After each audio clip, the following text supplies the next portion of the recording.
Tani Withayu kawasan 7.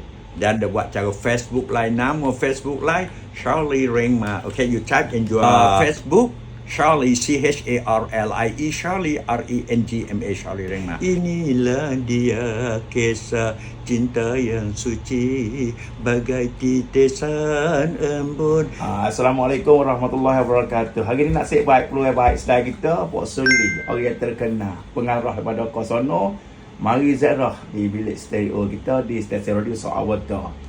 Nak tanya Puak Suli di hari ni, masa lama mana Puak Suli jadi jurebah radio atau terkenal Puak Suli?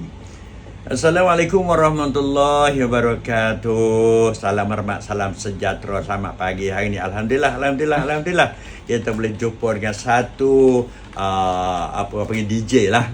Jurebah yang terkenal tak lain tak bukan Deklah Suara Kita. Dan pula balik ni kun suai kun comel loteng ni ialah Kak Na.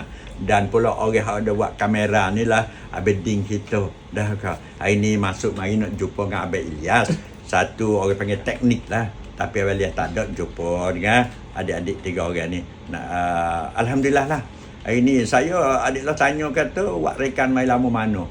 Mula-mula buat rekan dari tahun 2527. Sampai 2527 buat rekan di stesen radio kawasan 7 Jalan. Lepas tu buat belakang lah walaupun di Sarawata yangประเทศไทย 94.25 95 92 buat belakang dia buat di Toposi ค่ายสิรินธร dia buat di Betung สถานีวิทยุแห่งประเทศไทย Betung. Boleh buat belakang Osmot buat belakang tapi lelah ni duduk di Tani Withayu kawasan 7.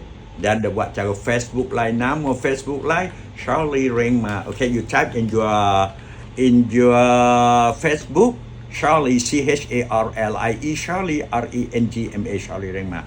Ya gitulah. Tapi saya kata nak buat lagu sikit. Inilah dia kisah cinta yang suci, bagai titisan embun menjelang pagi, hilang di tiup bayu di subuh sunyi, sebelum menjelang sinaran sang surya pagi. Selamat pagi lah. Okey, terima kasih Pak Suli. Tanya pula sikit, Pak Suli ni asal orang mana? Asal Mor ni orang darat.